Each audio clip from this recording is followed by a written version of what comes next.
Hello and welcome. Tonight we are reading The Murder of Roger Ackroyd by Agatha Christie. So, a little bit about the author before we get into the story. Agatha Christie was born in 1890 in Devon, England. Her works have sold more than 100 million copies and have been translated into about 100 languages. Christie began writing detective novels as a nurse in World War I. Her very first novel, The Mysterious Affair at Styles, introduced Hercule Poirot, a Belgian detective who goes on to appear in 25 other works. Her other famous detective was Miss Jane Marple, who was introduced in Murder at the Vicarage. The Murder of Roger Ackroyd, which we are reading tonight, was the start of her major recognition as a writer, and she continued to write bestsellers. Christie is also recognized for her play The Mousetrap, which ran continuously at one theater for 21 years before moving to another, and continuing to run until the theaters were shut down in the COVID-19 pandemic.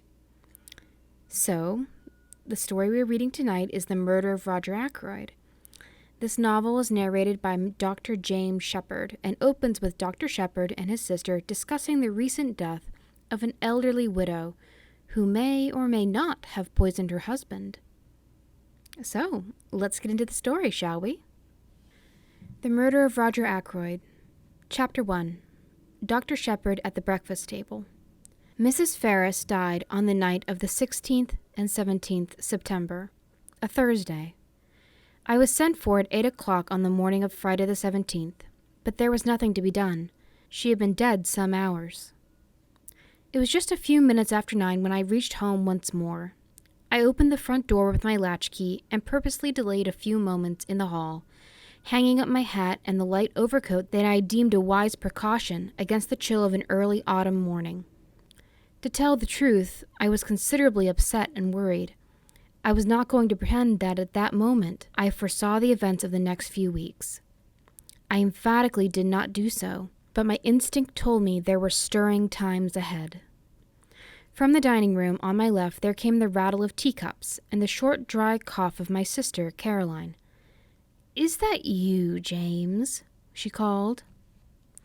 An unnecessary question, since who else could it be? To tell the truth, it was precisely my sister Caroline who was the cause of my few minutes' delay. The motto of the mongoose family, as so Mr. Kipling tells us, is "go and find out." If Caroline ever adopts a crest, I should certainly suggest a mongoose rampant. One might omit the first part of the motto. Caroline can do any amount of finding out by sitting placidly at home. I don't know how she manages it, but there it is. I suspect that the servants and the tradesmen constitute her intelligence corps. When she goes out, it is not to gather in information, but to spread it. At that, too, she is amazingly expert. It was really this last named trait of hers which was causing me these pangs of indecision. Whatever I told Caroline now concerning the demise of Mrs. Ferris would be common knowledge all over the village within the space of an hour and a half. As a professional man, I naturally aim at discretion. Therefore, I have got into the habit of continually withholding all information possible from my sister. She usually finds out just the same, but I have the moral satisfaction of knowing that I am in no way to blame. Mrs. Ferris's husband died just over a year ago, and Caroline has constantly asserted, without the least foundation for the assertion, that his wife poisoned him. She scorns my invariable rejoinder that Mr. Ferris died of acute gastritis, helped on by habitual overindulgence in alcoholic beverages. The symptoms of gastritis and arsenical poisoning are not, I agree, unlike, but Caroline bases her accusations on quite different lines. "You've only got to look at her," I have heard her say. Mrs. Ferris, though not in her first youth, was a very attractive woman, and her clothes, though simple, always seemed to fit her very well. But all the same, lots of women buy their clothes in Paris and have not, on that account, necessarily poisoned their husbands. As I stood hesitating in the hall, and with all this passing through my mind, Caroline's voice came again, with a sharper note in it. "What on earth are you doing out there, James? Why don't you come and get your breakfast?" "Just coming, my dear," I said hastily. "I've been hanging up my overcoat." "You could have hung up half a dozen overcoats in this time."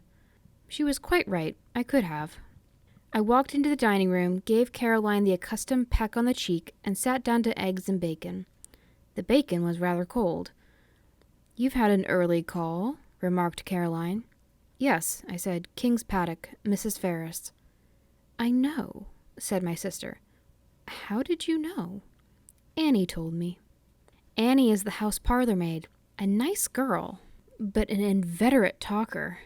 There was a pause. I continued to eat eggs and bacon. My sister's nose, which is long and thin, quivered a little at the tip, as it always does when she is interested or excited over anything. "Well?" she demanded. "A bad business. Nothing to be done. Must have died in her sleep." "I know," said my sister again. This time I was annoyed. "You can't know," I snapped. "I didn't know myself until I got there, and I haven't mentioned it to a soul yet.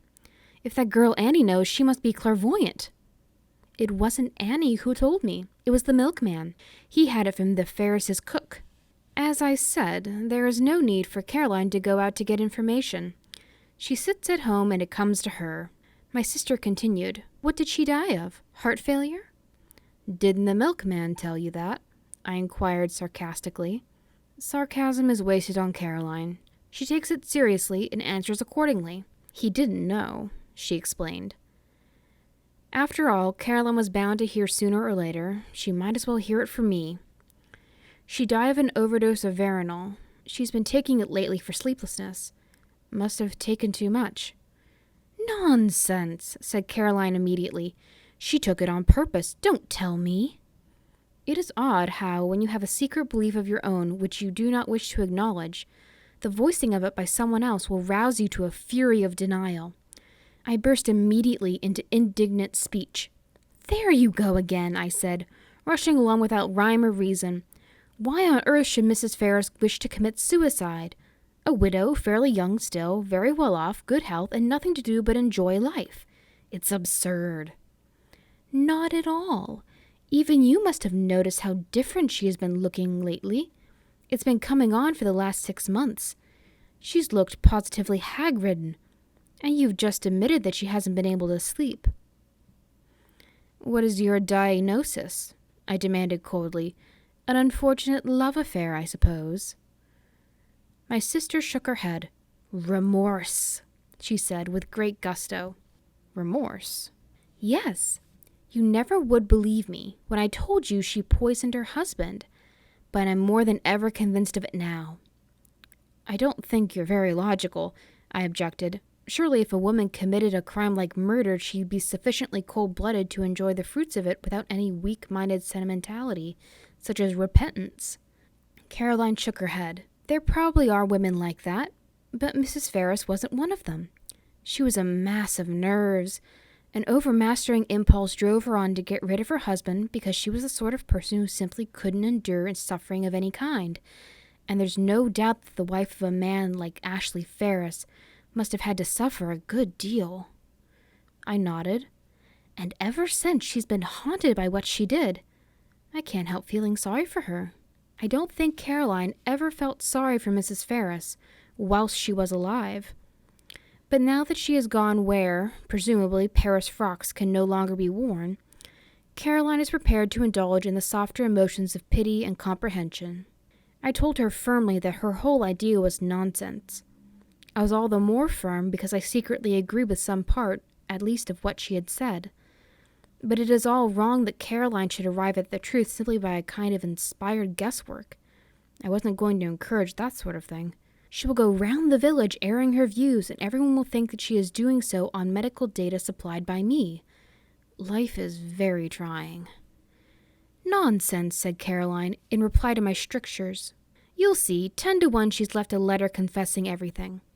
"She didn't leave a letter of any kind," I said sharply, and not seeing where the omission was going to land me. "Oh," said Caroline, "so you did inquire about that, did you? I believe, James, that in your heart of hearts you think very much as I do. You're a precious old humbug." "One always has to take the possibility of suicide into consideration," I said repressively. "Will there be an inquest?" "There may be. It all depends. If I am able to declare myself absolutely satisfied that the overdose was taken accidentally, an inquest might be dispensed with." "And are you absolutely satisfied?" asked my sister shrewdly. I did not answer, but got up from the table. So, that was the start of The Murder of Roger Ackroyd. I hope you enjoyed, and I hope you'll join us again next time.